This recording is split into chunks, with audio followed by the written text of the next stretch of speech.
안녕하십니까. 저는 SK E&S 인력팀에서 근무하고 있는 오대식 매니저입니다. 반갑습니다.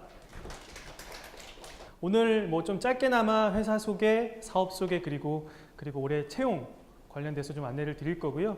좀 편하게 좀 질문해 주시면 관련해서 제가 성심성의껏 답변 드리는 프로세스로 진행을 하겠습니다. 일단 말씀드린 대로 회사 그리고 사업 소개, 채용 정보 이렇게 안내를 드릴 거고요. 일단 회사 개요부터 먼저 말씀을 드리겠습니다. 아마 좀 회사 이름이 좀 생소하실 수도 있을 것 같아요. SK E&S 어떤 혹시 약자인지 알고 계시나요? 잘 모르실 수도 있을 것 같은데요. E&S는 에너지 앤 서비스의 약자입니다. 그래서 이름만 보면 딱 알다시피 에너지 회사구나 이렇게 쉽게 아실 수 있을 것 같고요. 그러면 에너지 중에서 그럼 어떤 에너지를 갖고 하는 회사냐? 여러 가지가 있지만 저희는 내추럴 가스, 천연가스를 가지고 천연가스를 원료로 해서 사업을 하고 있는 그런 회사라고 보시면 될 것 같습니다. SK그룹이 사실은 대한민국의 대표적인 에너지 기업인데 SK에 크게 세 가지 어떤 에너지원이 있는데요. 잘 광고로 많이 익숙하신 SK이노베이션, 에너지는 석유, 원유를 원료로 해서 하고 있고요. 그리고 SK가스는 LPG가스 원료로 하고 있고, 그리고 E&S는 LNG가스, 천연가스를 원료로 하고 있는데 그게 해외에서 저희가 수출해야 되기 때문에 액화시켜서 가져와야 돼서 LNG, 액화 천연가스를 원료로 해서 사업을 하고 있는 회사라고 보시면 될 것 같습니다. 그래서 여기 있는 이 그림이 쭉 나와 있는데요. 아마 잘 보일지 모르겠는데 이 그림이 저희 회사의 어떤 사업을 한눈에 보여주는 그런 사업이라고, 그 사진이라고 볼 수가 있을 것 같고요. 일단 E&S를 아마 사업을 보시다 보면 업스트림, 미드스트림, 다운스트림이라는 용어를 아마 자주 들으시게 될 텐데요. 여기서 표현하는 업스트림은 여기 전 단계 중에서 시추 단계, LNG 가스를, 천연가스를 바다든 육지든 시추하는 단계를 저희가 업스트림이라는 표현을 쓰고요. 그리고 이 미드스트림은 이런 어떤 시추된 가스들을 액화시켜서 그거를 또 LNG 선을 통해서 한국까지 가져오고, 그리고 터미널에서 저장까지 하는 그 단계까지를 미드스트림이라고 표현을 합니다. 그리고 마지막으로 다운스트림은 이 저장된 천연가스를 다시 기화시켜서 도시가스로 공급을 직접 하거나, 아니면 LNG 발전소를 돌려서 그 전력을 공급을 하거나, 아니면 최근에는 집단에너지, 지역 난방이라고 아마 흔히 알고 계실 텐데, 대단지 아파트 단지에 어떤 발전소, 열병합 발전소 돌려서 열과 전기를 같이 공급하는 그런 데서 수익을 창출하는 그런 회사라고 보시면 될 것 같습니다. 그래서 다운스트림 단계에서는 크게 이제 도시가스, 그리고 전력이랑 열이랑 같이 생산하는 그런 부분, 그리고 업스트림, 미드스트림은 이렇게 시추부터 저장해서 기화하는 부분까지라고 이해하시면 좋을 것 같습니다. 그래서 향후에도 요 업스트림, 미드스트림, 다운스트림이 아마 많이 나올 텐데요. SK E&S는 이제 거의 작년 기준이죠. 작년 기준으로 이런 밸류체인이라고 하는 업스트림부터 미드스트림, 다운스트림까지를 완성하는 어떤 그런 체계를 갖췄고요. 국내에서는 이렇게 밸류체인을 완성한 회사는 저희밖에 없습니다. 그리고 글로벌로 봐서도 밸류체인을 완성한 회사가 많지가 않고요. 그래서 상당히 좋은 포트폴리오라고 볼 수가 있을 것 같고요. 이게 왜 그럼 가치가 있느냐고 좀 말씀을 드린다고 하면, 저희가 과거 도시가스만 공급하던 그런 회사일 때는 이 업스트림이나 미드스트림 단계에서 뭔가 문제가 생긴다고 하면 연료비 변동도 심하고 뭔가 저희가 수익을 구조를 예측하는데 많은 리스크가 있었다고 하면, 지금은 저희가 이제 업스트림, 미드스트림, 다운스트림까지 하나의 체인을 다 완성을 했기 때문에 저희가 사업 구조도 예측할 수 있고 수익성도 그만큼 더 좋게 개선할 수 있는 여지를 또 남겨뒀거든요. 그래서 그런 데서 좀 상당히 의미가 있다고 하겠습니다. 일단 요 용어는 일단은 기본적으로 기억하시면 좋을 것 같고요. 그래서 일단 저희 E&S 사업 같은 경우에는 LNG 사업, 크게 발전 사업, 도시가스 사업 세 가지로는 구분을 할 수가 있고요. 그 외에 이제 해외 쪽에 활동하고 있는 글로벌로 좀 구분을 할 수가 있습니다. 여기서 말하는 LNG 사업은 아까 앞에서 말씀드렸던 업스트림과 미드스트림을 합쳐서 저희가 LNG 사업이라고 표현을 합니다. 그래서 LNG 쪽은 그 LNG 가스를 시추해서 액화를 시켜서 한국에 들여와서 저장하는 부분까지를 이제 LNG 사업이라고 주로 이해하시면 될 것 같고요. 그걸로 이제 전력을 만드는 부분은 전력 발전 사업, 도시가스 공급하는 거는 도시가스 사업, 이렇게 이해하시면 될 것 같습니다. 그 외에도 저희가 이제 해외에서 이제 많이 시출하거나 들어오는 거를 계약을 한 부분이 많이 있기 때문에 그거를 트레이딩 통해서 다시 되팔기도 하고, 해외 발전소를 지어서 향후에는 또 그쪽에도 공급할 예정이기 때문에 또 중국의 도시가스 지분을 투자하는 것도 있고 해서 그쪽은 또 글로벌로 좀 구분해서 보시면 될 것 같습니다. 세부적인 사업은 뒤쪽에서 좀 더 자세하게 말씀을 드리겠습니다. 일단 저희 연역을 좀 말씀을 드리면요. SK E&S는 1999년도에 미국 엔론이라는 회사와 합작을 해서 설립된 회사입니다. 그 당시에는 사실은 도시가스 자회사들을 거느린 그냥 도시가스를 관리하는 지주회사로 시작을 했었고 2005년도에 저희가 이제 SK E&S로 사명을 변경을 하고 독자적인 경영 체계를 갖추면서 본격적으로 사업 영역을 확대하기 시작했는데요. 그 중에서도 약간 좀 변곡점으로 볼 수 있었던 건 2011년도에 저희가 K-파워, 현재 지금 광양발전소를 합병을 했고 그리고 2012년도에 그룹에서 좀 같이 했던 LNG 사업을 본격적으로 E&S에서 받아서 함으로써 지금 이제 현재 LNG 발전, 뭐 도시가스 이렇게 구조를 갖추게 된 거는 2011년도 이후 2012년 이렇게 사실 얼마 역사가 되지 않은 그런 회사라고 보시면 될 것 같습니다. 그래서 상당히 저희는 젊은 회사라고 보시면 되고요. 2013년 이후에는 이렇게 완성된 사업 구조를 향후에 더 탄탄하게 하기 위해서 상당히 투자를 많이 한 시기였습니다. 보시면 뭐 착공, 계약, 설립, 체결 막 이렇게 되어 있지 않습니까? 뭔가 바로 매출이 발생하는 부분은 아니었고요. 미리 뭐 향후에 도입되는 부분에서 계약을 했고 그 계약은 19년, 20년 이후에 발동되는 그런 계약들 그리고 뭔가 또 설립을 하고 착공을 하고 그렇게 해서 향후를 좀 바라보는 그래서 2013년 이후에 작년, 2016년까지 사실 대부분의 투자를 많이 했던 그런 시기라고 보시면 될 것 같고요. 올 초에 이제 드디어 그런 투자의 결실을 맺기 시작한 부분들이 나타났습니다. 그래서 아마 뒤에서 말씀드리겠지만 파주 발전소도 이제 설립을 해서 이제 상업운전에서 이제 매출이 발생하기 시작했고요. 위례 하남도 마찬가지고 향후에는 여주 발전 그리고 2019년 이후에는 미국에서 셰일가스를 도입하는 부분 등 향후에도 이제 여러 가지 이제 투자의 결실을 맺는 그런 부분들을 기다리고 있습니다. 일단 저희 구조를 보시면 SK E&S는 7군데 어떤 도시 가스 자회사를 가지고 있습니다. 그래서 아마 사시는 지역이 아마 여기 해당이 되신다고 하면 아마 뭐 충청 에너지 서비스하고 슬래시하고 SK E&S 이렇게 붙은 것들을 아마 보셨을 수도 있는데요. 아니라면 뭐 못 보셨을 거고요. 총 코어는 서울에 있고요. 서울, 부산, 그리고 충청, 청주에 있고요. 영남은 포항이랑 구미 이렇게 좀 나눠져 있습니다. 그리고 전북은 익산에 있고 전남은 순천, 강원은 춘천에 이렇게 본거지를 두고 총 7개 뭐 지역별로만 본다고 하면 총 8군데 도시에서 도시가스를 안정적으로 공급을 하고 있습니다. 그리고 발전자회사도 3군데 가지고 있는데요. 좀 전에 그 올 초에 착공을 해서 완성해서 이제 상업운전을 시작했던 파주 발전소를 이제 관장하고 있는 파주 에너지 서비스 그리고 나래 에너지 쪽에 열병합 발전소와 어떤 지역 난방을 하고 있는 나래 위례 그리고 발전소가 있으면 발전소를 운전을 하고 정비도 해야 되고 이런 부분이 있는데 그런 부분을 전문적으로 하고 있는 나래 에너지 서비스 O&M 파트 이렇게 있습니다. 이 나래 에너지 O&M은 약간 좀 독특한 부분이라서 E&S의 어떤 발전소뿐만 아니라 다른 회사 타 회사의 어떤 발전소를 오퍼레이션하고 메인터넌스, 정비하는 업무까지 같이 관장을 하고 있습니다. 그래서 이거는 뭐 E&S만 국한되는 건 아니고 다른 회사까지 다 확대해서 보고 있다고 생각하시면 좋을 것 같습니다. 그리고 글로벌 쪽도 좀 있고요. 글로벌은 좀 바로 뒷페이지에서 좀 더 말씀드리도록 하겠습니다.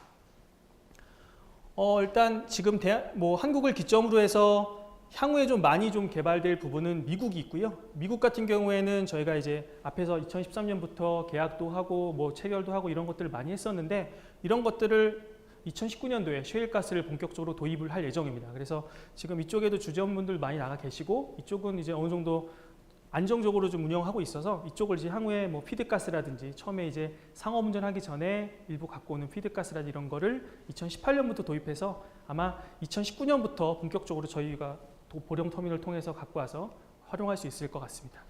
그리고 이제 호주는 이제 가스전을 저희가 투자를 해서 여러 가지 뭐 이제 사업을 하고 있는데 가스전 같은 경우에는 작년 재작년도에 많이 이제 해상가스전에서 가스전을 이제 천공이라고 하죠. 구멍을 뚫어가지고 천연가스가 많이 매장이 되어 있는지 그런 작업들을 했었는데 생각보다 상업성이 좋아서 이쪽은 아마 2020년 이후에는 저희 쪽에서 활용할 수 있지 않을까 생각을 하고 있습니다. 인도네시아는 저희가 2006년도에 이미 탕구라는 데서 계약을 잘해서 20년 동안 안정적으로 LNG를 공급받을 수 있도록 그렇게 계약이 되어 있고요. 싱가포르는 전 세계 LNG 어떤 트레이딩 허브 같은 곳입니다. 그래서 향후에 저희가 미국이든 호주든 이렇게 값싸게 들어온 LNG를 이쪽 싱가포르 트레이딩 허브를 통해서 해외 여러 군데 사고 팔 수 있는 어떤 그런 중요한 교두보 역할을 할 기지라고 보시면 될 것 같고요. 중국 같은 경우에는 저희가 이제 도시가스, 차이나가스홀딩스와 이제 합작을 해서 그쪽에 지분 투자를 해서 중국은 아직까지 이제 도시가스가 우리나라처럼 다 공급이 된 부분이 아니기 때문에 그쪽에 또 뭐 기술이라든지 이런 것도 한번 같이 지원을 하고 지분 투자를 통해서 상당히 수익을 많이 올리고 있는 그런 곳이라고 보면 될 것 같습니다. 이렇게 크게 저희가 지금 현재는 이렇게 글로벌로 네트워크를 하고 있고요. 그래서 이제 전체적으로 ENS에 대해서 말씀드렸다고 하면 조금 더 사업에 대해서 간단하게 좀 말씀을 드리도록 하겠습니다. LNG 사업 분야입니다. LNG 사업은 앞에서 말씀드렸다시피 업스트림부터 미드스트림까지를 이제 LNG라고 표현을 하고요. 이제 북미 셰일가스 같은 경우에는 아마 뭐 땅속에 많이 막 있는 뭐 셰일가스 이런 걸 많이 들어보셨을 텐데 이제 그런 파쇄 기술이 많이 발달을 해서 저희도 이제 저렴한 가격에 이제 이거를 도입하게 됐고요. 이 오클라호마주의 이제 우드포드 셰일가스전이라는 데서 이제 저희가 공동 개발을 해서 여기에 있는 가스들은 2019년 이후에 도입이 될 예정입니다. 아직까지 도입은 안 되고 있고요. 그리고 이제 깔리타 바로사라고 하는 호주 해상가스전입니다. 호주 이쪽에 잘 안 보이시겠지만 이 바다 쪽에 있는 해상가스전인데 이쪽에서 저희가 이제 천공을 통해서 이제 가스 이제 상업성 평가와 이런 것들을 하고 있고요. 지금까지 총 3개의 천공을 다 했고 보통 이제 한 천공할 때마다 한 1,000억 정도 들여서 천공을 하게 되는데 그렇게 해서 1,000억을 들여서 했는데 가스가 매장인 게 적고 그러면 안 되잖아요. 근데 저희가 기대했던 것보다 상당히 더 많은 천연가스들이 매장이 되어 있어서 상업성 평가했을 때는 상당히 좀 우수한 지금 그런 상황입니다. 그래서 그런 것들을 좀 더 해서 향후 2020년 이후에 이쪽을 아마 도입할 예정으로 있습니다.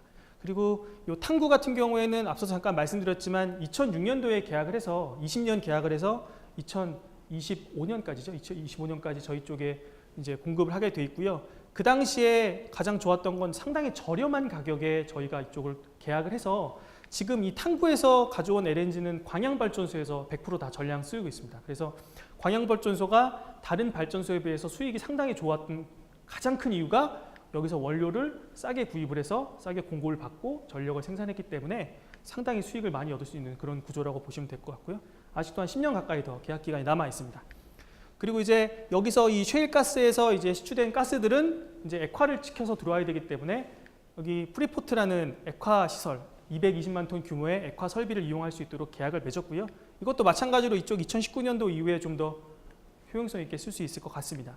그리고 이제 여기서 액화시켜서 가져온 것들을 충남 보령에 있는 이 보령 쪽에 LNG 터미널을 지어서 그쪽에서 이제 액화시켰던 것들을 받아와서 기화시켜서 도시가스든 발전에도 송출할 수 있는 그런 구조로 터미널을 만들었습니다. 그래서 간단하게 뭐 그림 잠깐 보여드리면 이렇게 셰일가스는 이렇게 육상에서 좀 하고요. 깔리타 바로사나 탕구 같은 경우에는 이제 해상 가스전을 통해서 이렇게 갖고 와서 이렇게 하게 됩니다. 그리고 프리포트는 이게 상당히 좀 초기 단계라서 지금은 거의 다 완성이 됐고요. 그래서 이제 이 LNG 선들이 액화된 것들을 가지고 실어서 전 세계로 갈 수 있도록 구조가 되어 있고요. 보령 터미널은 이렇게 크게 지금 터미널이 3기가 있는데 각각 100만 톤씩 저장할 수 있는 그런 용량을 갖고 있고요. 저희가 GS 에너지하고 이거는 합작해서 지어서 현재 저희가 2개, SKENS가 2기를 좀 사용하기로 계약이 되어 있고 GS 에너지가 1기를 사용할 수 있도록 그렇게 계약이 되어 있습니다. 저희는 200만 톤 확보했고 아직 GS 에너지는 100만 톤 이상 확보하지 못했기 때문에 일단 저희가 활용을 하고 있고요. 향후에 용량이 더 늘어나면 추가로 3기를 더 지을 수 있는 그런 공간은 확보한 상태입니다. 그리고 발전 사업을 좀 더 말씀드리겠습니다. 발전 사업은 저희가 뭐 아시다시피 최근에 원전 이런 얘기도 많이 나왔지만 원자력과 석탄 발전이 상당히 기저발전이라고 해서 저희 전기 발전량의 상당 부분을 차지하고 있습니다. LNG 발전이 사실 그동안 비중을 좀 차지하지 못했던 이유가 원가가 상당히 비싸기 때문에 원자력 발전 다 돌리고 석탄 발전 다 돌리고 그리고 추가로 좀 더 필요할 때마다 LNG 발전을 돌렸기 때문에 사실은 LNG 발전의 좀 용량이나 이런 것들이 적었는데요. 최근에 아시다시피 이제 원전 폐기도 얘기도 나왔고 석탄 발전이 미세먼지나 이런 게 유발하기 때문에 향후에는 좀 석탄 발전소를 더 건설하지 말자 혹은 LNG 발전소를 확충을 하자 이런 얘기들이 많이 나왔기 때문에 향후에는 이 비중들은 더 늘어날 것 같고요.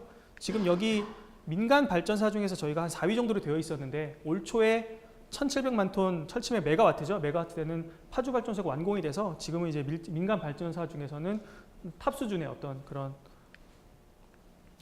이제 보유량을 볼 수 있을 것 같고요. 그리고 이제 향후에도 보면 계속 LNG 어떤 수요는 늘어날 거다 이렇게 예측을 하고 있습니다. 그래서 지금도 뭐 나쁘지 않지만 향후에도 원자력이나 다른 어떤 석탄 발전이 상당히 줄어든다고 하면 향후의 사업성은 더 밝다 이렇게 보시면 되겠습니다.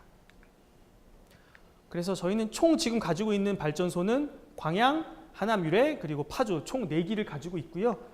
아까 말씀드렸던 탕구에서는 왔던 그런 어떤 값싼 원료로 광양 발전소를 해서 많이 수익을 얻고 있고 하남 유래는 이 지역 주변에 열과 전기를 공급을 하고 있고 파주 발전소가 올 초에 이제 상업 운전을 해서 이제 본격적으로 매출을 많이 발생을 하고 있습니다. 파주 발전소는 특히 지금 수도권 이쪽 지역에서는 최대 용량이고요. 파주 뭐 지역 아시겠지만 상당히 북한과 인접해 있기 때문에 향후에 뭐 통일이라든지 이렇게 이루어졌을 때도 상당히 전력 공급할 때 기지가 되지 않을까. 향후에도 또 발전 가능성이 있는 어떤 그런 발전소라고 보시면 될 것 같습니다. 여주 발전소는 지금 저희가 이제 상업성 검토하고 부지 확보하고 곧 이제 발전소 시공을 들어갈 거고요. 이것도 이제 1, 2년 정도 후면 아마 상업운을 할 수 있지 않을까 그렇게 보고 있습니다. 마지막으로 도시가스입니다. 도시가스 같은 경우에는 7군데 그리고 8개 도시를 저희가 보유를 하고 있고요. 국내 시장 점유율은 여기 있는 7개 도시가스 합쳐서 22.3% 정도 해서 상당히 높은 탑티어의 어떤 수준의 점유율을 가지고 있고요. 특히 뭐 도시가스는 국가 기간 산업이다 보니까 엄청나게 많은 수익을 올릴 수 있는 구조는 아니지만 안정적으로 일정의 수익을 계속 얻어주기 때문에 캐시카우 역할을 단단히 하고 있고요. 특히 최근에는 뭐 여기 계신 분들 도시가스 집에 안 들어온 분 없으시잖아요. 다 국내 어떤 도시가스 시장의 포화 상태가 됐기 때문에 그 외에 좀 신재생 쪽, 뭐 태양광이라든지 풍력이라든지 뭐 바이오가스, 연료전지 이런 것들을 또 같이 한번 고민하면서 이 도시가스 자회사들도 도시가스뿐만 아니라 그런 신재생 에너지도 또 같이 보고 있는 그런 상황입니다. 이렇게 해서 좀 회사 정리를 좀 드렸는데요. 그 본격적으로 이제 채용 정보에 대해서 말씀드리도록 하겠습니다. 일단 SK에서 필요한 인재상을 크게 뭐 많이 들어보셨겠지만 팩이란 단어가 많이 들어올 거고요. 여기서 뭐 팩이는 저희가 뭐 일과 싸워서 이기는 기질이라고 표현을 하긴 하는데 이 팩이는 저희 쪽에서 더 유난히 더 중요한 거는 보시면 알겠지만 향후에 개발해야 될 분들 뭐 LNG라든지 향후에 저희가 사업 개발해야 될 어떤 그런 직무들이 상당히 많기 때문에 그런 측면에서 볼 때는 뭔가 도전을 하고 항상 도전의식이 있고 이런 패기를 갖고 있는 어떤 지원자들을 저희가 강력하게 좀 찾고 있습니다. 그래서 여기 계시는 분들이 모쪼록 이런 패기를 갖고 있는 분들이었으면 더 좋을 것 같고요. 이번에 어떤 모집 요약을 좀 소개를 시켜드리면 일단 뭐 SK E&S 같은 경우에는 이제 전력 LNG 경영 지원 이렇게 세 분야에서 좀 채용을 하고 그리고 부산 도시가스 해서 도시가스 자회사 4군데에서 채용이 있고요. 그리고 나래 O&M 아까 발전소의 운영과 정비와 운전을 맡았던 그런 부분에서 채용을 이렇게 진행이 됩니다. 일단 E&S를 좀 자세히 말씀드리면 전력 사업은 이제 신재생과 집단 에너지 이렇게 기획, 개발, 관리 이렇게 되어 있는데요. 직무 소개를 조금 더 드리면 사실 신재생 에너지 같은 경우에 E&S가 지금 상당히 초기 단계입니다. 신재생 에너지가 사실 우리나라에서 사업할 수 있는 환경이 그렇게 좋은 것도 아니고 그래서 태양광이 잘 이렇게 꾸준하게 1년 내내 들어와서 사업성이 좋도록 할 수 있는 장소가 많지도 않고 풍력도 마찬가지고요. 그리고 어떤 지역 주민과의 어떤 커뮤니케이션도 상당히 중요하기 때문에 상당히 지금 신재생 에너지는 저희가 사업이 초기 단계라고 보시면 될 것 같고요. 그래서 그런 사업들을 기획해서 어느 쪽에 태양광이든 연료전지든 풍력이든 어떤 아이템으로 할 것인지 그런 것들을 찾아서 사업성 분석도 하고 그렇게 경제성 분석도 해서 이제 개발 관리하는 어떤 업무들을 아마 이쪽에서 담당을 하게 될 거고요.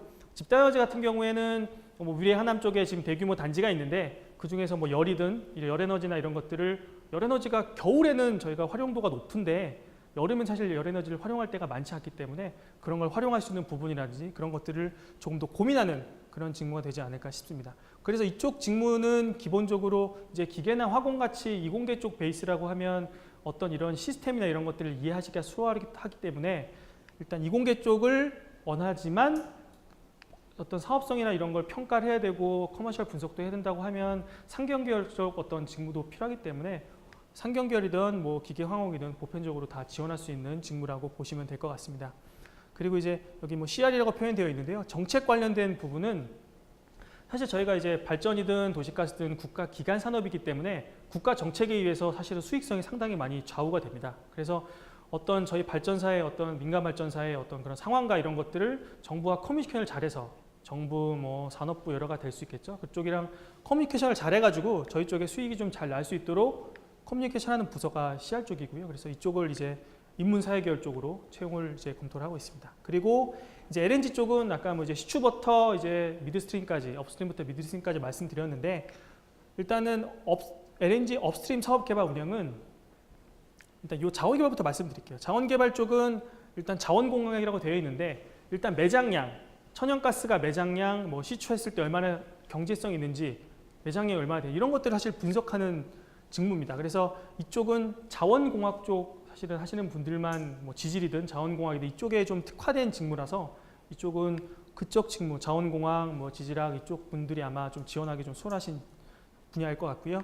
업스트림 쪽은 이쪽에서 뭔가 그래도 경제성도 있다, 나중에 시추 매장량도 괜찮다 이렇게 했을 때 그럼 이게 과연 사업을 했을 때 이거를 우리가 시추한 것들을 잘 이송을 해서 한국까지 갖고 올 수 있을 것이며 그걸 또 해외 대판다고 했을 때 과연 경제성이 있을지 그런 것들을 전반적으로 좀 분석하는 직무이기 때문에 이쪽은 좀 상경 계열 대신에 이제 좀 화공, 화공이라고 꼭 표현하기보다는 이공계 쪽에서 좀 지식 베이스를 갖고 있어서 이런 전반적인 구조들을 이해하기 쉬운 그런 분들로 지금 채용을 검토하고 있습니다. 그리고 마지막으로 글로벌 에너지 쪽은 저희가 지금 중남미 쪽을 많이 확대를 하고 있어서 미국 셰일가스를 들여온 것들을 중남미 쪽에 뭐 도미니카든 아니면 다른 쪽에 팔고 그쪽에 발전소를 지어서 공급을 하려고 검토를 하고 있기 때문에 지금 그쪽은 스페인어 하시는 분들이 많이 필요합니다. 그래서 사실 이 공학 계열라기보다는 스페인어를 잘 하시는 분들 중에서 뭐 공학이면 좋겠지만 공학이 아니고 인문계라도 스페인어를 잘하는 게 상당히 중요하기 때문에 이쪽 글로벌 에너지 쪽은 스페인어가 우선이다 이렇게 이해를 하시면 좋을 것 같습니다. 그리고 여기는 하나 빠져 있는데 LNG 기술 지원이라고 해서 LNG를 시추부터 한국에 들어온 데까지 어떤 다양한 뭐 LNG 선박 건조 부분부터 해서 터미널의 어떤 뭐 설계 그리고 뭐 액화 설비라든지 이런 것들을 전반적인 기술들을 분석할 수 있는 LNG 기술 지원 팀이 이번에 좀 채용이 있고요. 그쪽은 기계 전공, 화공 전공들을 좀 베이스로 해서 채용을 할 예정입니다. 그리고 이제 경영 지원 쪽은 이제 전략기획 인사 그리고 감사 이렇게 있는데요. 여기는 아마 다른 회사에도 보편적으로 다 있는 직무이기 때문에 뭐 아시겠지만 전략기획은 뭐 예산이라든지 어떤 향후에 뭐 투비, 저희는 투비라는 표현을 하지만 4, 5년 장기 중장기적으로 예산이라든지 어떤 사업의 사업성 개발 이런 것들을 좀 하고 있고요. 인사는 뭐 채용부터 퇴직까지 저도 이제 HR 담당하고 있지만 그런 여러분들과 다양한 커뮤니케이션도 하고 구성원들의 어떤 제도도 수립하고 이런 업무들을 하고 있고요. 감사는 외부 감사는 아니고요. 내부적으로 감사. 저희는 또 자회사들을 많이 보유하고 있기 때문에 자회사들이 건전하게 잘 되고 있는지 또 법적으로 좀 리스크는 없는지 이런 것들을 분석하는 업무들이 상당히 많습니다. 그래서 여기 뭐 감사의 경우 뭐 CPA라든지 이런 걸 우대한다고 했는데 어떤 재무적인 것들을 좀 감사를 하기 위해서는 그쪽 지식들이 좀 필요하기 때문에 그쪽 어떤 자격증 같은 게 있다고 하면 조금 더 플러스 알파가 될 것 같습니다. 그리고 뭐 도시가스 쪽은 뭐 기획 재무 아까 뭐 여기 비슷할 것 같고요. 기획 재무, 재무회계 뭐 이런 부분들이 있고요. 전남 도시가스가 특히 이제 좀 태양광 발전을 좀 많이 확대를 하고 있기 때문에 이쪽 신규 사업 개발 쪽을 좀 많이 보고 있고요. 그리고 이제 구미 쪽은 뭐 공급시설 안전 환경 관리 쪽을 좀 보고 있습니다. 그리고 O&M 쪽은 이제 O&M 그 발전소를 운전하고 정비하는 부분 그런 것들을 기획하는 부분 그리고 이제 교육 쪽을 이제 구성원들 산업 구성원들 교육하는 그런 직무들을 보고 있습니다. 그래서 SK ELS는 서울에서 다 근무를 하게 되고요. 저희 서울 그 광화문하고 종강역 사이에 있는 SK 서린빌딩, SK 본사 건물에서 근무를 다 하시게 될 거고요. 부산도시가스는 각각 지금 뭐 부산, 구미, 포항, 순천 그리고 나라에너지서비스도 서울에 근무한다고 보시면 될 것 같습니다. 일단 채용 전형을 좀 말씀드리면요. 다음 주까지가 서류 접수 마감이고요. 그래서 다음 주까지 서류 접수 마무리하시면 사실 저희가 좀 텀이 좀 길죠. 좀 빨리 좀 발표를 했으면 좋을 것 같은데 추석 연휴가 좀 중간에 좀 길게 있는 관계로 10월 20일 날 발표가 할 거고 그 주 이제 주말이죠. 그 다음 주 주말이 되겠네요. 10월 29일 날 그룹 전체적으로 SKCT 시험일 좀 평가가 진행이 될 겁니다. 그래서 전형 결과 발표는 일단 11월 10일 예정이 되어 있고요. 그 이후에 이제 1, 2차 면접이 진행이 되는데 면접을 좀 더 말씀드리면 일단 ENS 같은 경우 1차 면접, 2차 면접 이렇게 구분이 되어 있습니다. 그래서 1차 면접은 직무 PT, 그리고 토론 면접, 그리고 인성 면접, 실무 인성 면접 이렇게 구분이 되고요. 그 2차 면접은 임원 인성 면접 이렇게 구분이 됩니다. 그거는 뒤에 가서 좀 더 자세히 말씀드리겠습니다. 일단 자기소개서 같은 경우는 이번에 총 5문항이 좀 기술이 되어 있고요. 문항 등 뭐 1000자 이내 뭐 이렇게 되어 있는 걸로 알고 있습니다. 그래서 지금 여러 가지 것들을 아마 내용들이 있을 텐데 뭐 질문이 되게 많으세요. 뭐 이게 다 연계가 돼야 되나요? 아니면 어떤 뭐 히스토리 같은 게 별도로 필요하나요? 이렇게 되어 있는데 약간 쓰실 때 지원자 입장에서 쓰시지만 아마 좀 반대 입장에서 한번 생각해 보시면 더 좋을 것 같아요. 그러니까 내가 이거를 보는 면접관이다. 검토하는 사람이다. 그럴 경우에 지금 상당히 많은 지원자들이 동일한 어떤 지원서를 쓸 텐데 그러면 거기서 내가 좀 차별화될 수 있는 요소들이 뭐가 있을까를 한번 좀 더 역으로 고민해 보시면 좋을 것 같고요. 이 5가지들은 굳이 연계될 필요는 없지만 아마 앞에서 보면 지원해야 될 직무들이 상당히 다양할 겁니다. 어떤 분들은 사업 기획 개발 쪽을 지원하실 분들이 있을 거고 어떤 분들은 경영 지원을 지원하실 분들이 있을 텐데 각 직무별로 좀 보는 게 다를 것 같아요. 그러니까 예를 들어서 개발을 한다고 하면 아무것도 없는데 뭔가를 새로 개척을 해놓고 새로 뭘 검토를 하고 약간 어떻게 보면은 도전적인 의식이 좀 강한 그런 내가 많이 도전했던 경험 그런 것들을 좀 더 자기소개서에 녹이면 더 좋을 것 같고요. 그리고 뭐 전략기획, 감사, 인사 뭐 이렇게 보면은 뭐 제도 같은 거 좀 더 꼼꼼하게 보고 그리고 HR 같은 경우에는 이 사람 구성원 입장에서도 봐야 되고 회사 입장에서도 봐야 되고 이 사람 입장, 저 사람 입장에서도 봐야 되기 때문에 기준을 가지고 다양한 어떤 구성원들의 얘기를 들을 수 있는 어떤 그런 커뮤니케이션 능력 이런 게 사실 중요할 것 같거든요. 그래서 각 직무별로 좀 포인트가 되는 능력들이 조금은 다를 것 같아요. 그래서 그런 것들을 좀 중심으로 해서 자기소개서를 좀 작성해 주시면 조금 더 도움이 되지 않을까 싶습니다. 그리고 이제 SKCT 검사는 뭐 그룹 공통 시험이니까요. 이거는 뭐 시중에 나와 있는 문제지도 있고 그리고 매년 저희가 이제 뭐 디벨롭해서 좀 유형이 좀 바뀌는 부분도 있지만 제한된 시간 내에 저희가 문제를 많이 풀어야 될 부분이 있기 때문에 좀 뭔가 좀 빨리 좀 속독을 하고 빨리 좀 문제를 풀 수 있는 어떤 좀 스피드를 좀 더 길러준다고 하면 좀 더 좋을 것 같고요. 그래도 문제 같은 거를 좀 미리 좀 유형을 접해 보신다고 하면 시험장에서 좀 당황하지 않고 문제를 푸실 수 있을 것 같습니다. 면접 전형은 뭐 좀 전에 말씀드렸다시피 직무 PT, 그룹, 인성 면접 이렇게 있는데요. 일단 직무 PT 같은 경우에는 저희가 직무 PT를 문제를 드리고 PT 자료를 작성할 수 있는 시간을 20분 정도를 드립니다. 그래서 본인이 노트북을 가지고 문제를 이해를 하고 파워포인트로 작성을 해서 자료까지 만드는 시간을 20분 정도를 드리고요. 그래서 그 20분 동안 만든 자료를 토대로 해서 면접관 앞에 가서 프레젠테이션 하는 그런 프로세스로 진행이 됩니다. 그래서 뭐 사실은 시간이 상당히 촉박하기 때문에 파워포인트를 뭐 능숙하게 뭐 이쁘게 만들고 이런 건 아니지만 적어도 파워포인트를 기본적으로 다룰 수 있는 스킬은 필요하다고 이해하시면 좋을 것 같습니다. 그리고 그룹 토론 같은 경우에는 총 1시간 동안 진행이 되고요.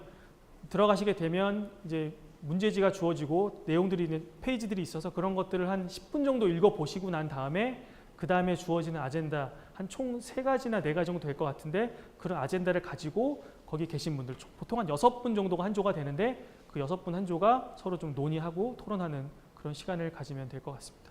그룹 토론만 이렇게 1대 여러 분이 들어가고요. 나머지 직무 PT나 인성 면접은 다 한 분씩 들어간다고 보시면 될 것 같습니다.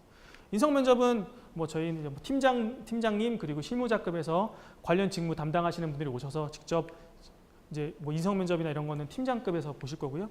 이쪽에서 임원 면접 보시는 분들은 뭐 기업문화본부장이 될 수도 있고 임원급에서 오셔서 마찬가지로 전반적으로 인성 면접을 진행하게 될 겁니다. 그래서 1차는 뭐 당일 하루에 다 진행하는 부분이고요. 2차는 또 다른 날 또 진행하기 때문에 이 두 프로세스를 다 마무리가 되면 이제 채용 절차로 이제 진행하시게 될 겁니다. 그래서 일단 기본적인 소개는 여기까지 좀 말씀을 드리고요. 일단 질문을 받기에 앞서서 일단은 제가 회사를 소개하러 왔기 때문에 회사의 장단점을 좀 더 말씀드린다고 하면 제가 다닌 사람으로서 회사의 장점이 뭐가 있을까 한번 생각을 해봤더니 일단 첫 번째로는 일단 뭐 앞에서 말씀드렸지만 LNG 밸류체인이라는 부분이 있어서 어떤 포트폴리오를 안정적으로 구현을 했기 때문에 상당히 향후에도 비전이 있는 그런 사업성이라고 볼 수가 있을 것 같습니다. 지금 사실은 그 뭐 SK그룹뿐만 아니라 다른 데서도 잘 나가고 채용하고 싶은 그룹들이라고 하면 대부분 실적이 좋은 회사들입니다. 하인시도 마찬가지고요. 뭐 이노베이션도 마찬가지고 다른 데 실적이 좋은 회사인데 사실 그게 5년, 10년, 20년, 30년 여러분들이 회사에 들어오셔서 퇴직할 때까지 그게 향후에 계속 가는 게 아니기 때문에 적어도 5년, 10년 정도는 비전을 보시고 회사를 선택하시라는 좀 조언을 드리고 싶고요. 그런 측면에서 봤을 때 SK E&S는 상당히 좋은 구조를 갖췄다. 도시가스와 전력 사업이랑 안정적인 어떤 캐시카우에 LNG를 트레이딩해서 뭔가 돈 벌 수 있는 것들, 해외 글로벌로 뭔가 사업을 해서 돈을 많이 벌 수 있는 그런 것들, 그래서 포트폴리오가 상당히 좋다. 이렇게 보시면 될 것 같고요. 그리고 이제 두 번째라고 하면 이제 기업 문화를 좀 들 수가 있을 것 같은데요. 저희가 기존에는 도시가스 지주회사다 보니까 그 당시에는 인원도 상당히 50명 정도 수준이었다가 이제 전력 광양발전소를 인수하고 LNG 사업을 하면서 지금의 한 300명, 350명까지 꾸준히 늘어났거든요. 근데 그 완성된 시기가 2011년, 2012년이다 보니까 사실은 지금 5년, 6년밖에 되지 않았고 구성원들이 상당히 전반적으로 젊습니다. 그래서 흔히 우리가 생각하는 뭐 꼰대, 부장님들 이런 분들 사실 이렇게 많지 않고요. 대부분 좀 젊은 구성원들로 돼 있어서 오셔서 적응하시거나 아니면 커뮤니케이션 할 때 상당히 좀 더 도움이 되는 그런 문화로 좀 기업 문화가 구성됐다고 보시면 될 것 같습니다. 그리고 세 번째로 드릴 수 있는 거는 그래도 회사에서 일하다 보면 저희가 월급쟁이 일하면 가장 중요한 게 또 돈이잖아요. 연봉이잖아요. 사실 연봉에 대해서 질문하신 분들 상당히 많은데 대기업의 연봉들은 사실 대동소이합니다. 왜냐하면 다 같은 업종을 보고서는 판단을 하고 하기 때문에 삼성이든 SK든 사실은 초봉 차이는 그렇게 크진 않습니다. SK그룹만 하더라도 뭐 약간 좀 차별이 있긴 하지만 가장 적게 받는 그룹과 가장 많이 받는 그룹 차이가 500만 원이 차이 나지 않습니다. 근데 성과금은 SK 같은 경우에도 최대 60%까지 지원을 줄 수가 있습니다. 그 연봉이 60%라고 하면 예를 들어서 뭐 4천만 원이라도 된다고 하면 4천만 원 60%면 2,400만 원이지 않습니까?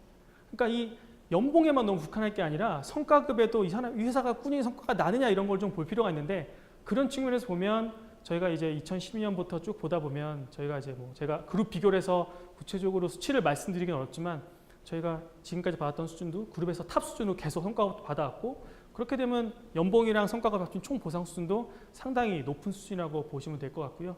그리고 지금 계속 2013년 이후에 투자를 많이 했다고 말씀드렸는데 작년에 사실은 2012년부터 실적이 계속 안 좋아졌다가 아마 자료 보시면 거기 뭐 매출 이런 거 뭐 손익 이런 거 보시면 계속 2012년부터 쭉 내려가는 걸로 되어 있는데 올해 이제 바닥을 찍었고요. 바닥 찍어서 이제 올라갔습니다. 올라가서 이제 2017년도에 내년에 아마 보실 자료는 2016년 저보다 많이 올라간 자료를 보실 수 있을 거고요. 아까 말씀드렸던 뭐 셰일가스나 이런 게 도입이 되는 2018년, 19년 이후에는 더더욱 가파르게 성장할 거라는 말씀을 제가 여기서 감히 좀 드릴 수 있을 것 같습니다. 그리고 마지막으로 하나 정도 더 꼽자면 서울에서 근무하는 거. 서울 중심지에서 근무하는 게 사실 상당히 좋은 메리트라고 생각을 하는데요.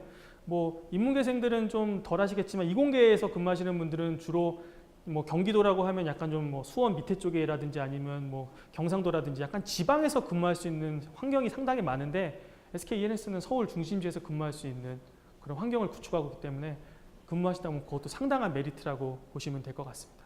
그럼 이제 뭐 장점만 말씀드렸으니까 단점이 어떤 게 있을까 좀 고민을 해봤더니 한 두 가지 정도가 있을 것 같은데요. 첫 번째는 상대적으로 인지도가 좀 저희가 떨어집니다.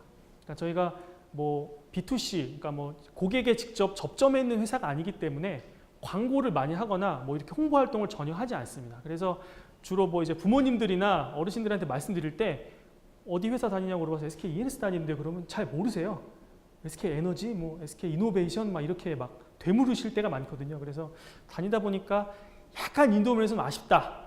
아시는 분들은 뭐 알짜배기 회사라고 알고 계시지만 젊은 분들이야 좀 아시지만 좀 연세가 있거나 이렇게 잘 모르시는 분들은 좀 그런 인지도 면에서 좀 아쉽다는 게 하나가 있고 두 번째는 뭐 이게 뭐 장점이 될 수도 있고 단점이 될 수도 있겠지만 저희가 인원이 적다 보니까 한 350명 수준이다 보니까 다른 회사와 달리 이제 오시면 가서 계속 좀 약간 여유롭게 좀 업무를 배우시는 게 아니라 본인이 일당백이 되셔야 되거든요. 본인마다 가진 고유의 업무가 있을 거고 그거에 대해서 좀 책임감을 더 많이 상대적으로 부여받게 될 겁니다. 왜냐하면 350명 중에 한 명이니까요. 2,000명, 뭐 10,000명 중에 한 명과는 약간 좀 더 다를 수 있거든요. 그래서 좀 더 본인 입장에서는 빨리 성장할 수 있는 계기가 될 수도 있지만 그만큼 그거에 대한 부담감 같은 것도 작용할 수 있다. 이런 부분을 좀 드릴 수가 있을 것 같아요. 그래서 제가 지금 뭐 설명드렸던 부분은 한 이 정도로 좀 마무리될 수 있을 것 같고요. 관련해서 질문 있으면 편하게 해주시면 답변을 드리도록 하겠습니다.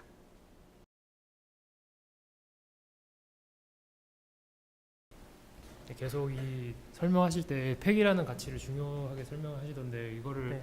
자소서에 어떻게 녹여낼 수 있는지 팁 좀 주실 수 있을까요? 그 폐기를 좀 녹아서 쓸 수 있다고 하면 뭐 직무에 따라 아까 말씀드린 좀 다르긴 하겠지만 약간 도전 마인드가 좀 될 수가 있을 것 같고요. 그리고 뭔가 일이라든지 뭔가 본인이 역경을 부딪혔을 때 거기서 회피하거나 그러지 않고 그거를 정면으로 부딪혀서 이겨낼 수 있는 의지 혹은 또 거기서 부딪혀서 항상 이겨낼 수 있는 건 아니잖아요. 그걸 이겨내지 못하더라도 거기서 내가 뭔가를 조그만 걸 얻어서 다음에 할 때는 적어도 시행착오를 겪지 않고 거기서 뭔가 배웠던 것들을 토대로 해서 좀 더 성공할 수 있는 그런 기반을 다질 수 있는 것들 그런 것들 중심으로 사례를 적어주시면 조금은 더 폐기와 연관되지 않을까 싶습니다. 1차 면접에서 네. 직무 PT랑 토론 면접이랑 인성 면접 이렇게 세 개를 본다고 했는데 네. 이제 평가하는 기준에 있어서 세 개 면접의 비중이 동일하거나 뭐 이렇게 따로 비중이 있는지 조금 알려주세요. 비중은 동일합니다. 비중은 동일하고요. 저희가 이제 면접관들한테 기본 가이드를 드리고 세계 비중은 동일하기 때문에 이거는 내가 좀 토론이 약하니까 토론은 버리고 직무 쪽에 올인하자 이렇게 생각하지 마시고 세 가지 다 준비를 좀 하시면 좋을 것 같습니다. 이제 내년 2월에 석사로 졸업 예정이 돼 있는데 네. 그 석사 졸업에 대한 뭐 우대 사항이나 뭐 경력 인정에 대한 사항이 있나요? 일단 아쉽게도 석사 졸업에 대한 경력 인정은 없고요. 연봉에서 추가로 조금 학사보다 더 드리는 우대하는 부분이 있습니다. 네, 그러면 지금 시간이 한 45분 정도 된 것 같은데요. 질문이 더 없으신 것 같아서 이걸로 좀 마무리를 하고 저희가 내려가서 5시까지는 저기 좀 부스에 좀 있을 테니까요. 혹시 지금 여기서 좀 말하기 좀 이거는 좀 해도 될까 이렇게 좀 아리까리한 부분이나 더 좀 추가로 좀 보충 설명을 원하시는 분들은 밑에 1층에 로비에 있으니까요. 그쪽으로 오시면 더 좋을 것 같습니다. 네, 감사합니다.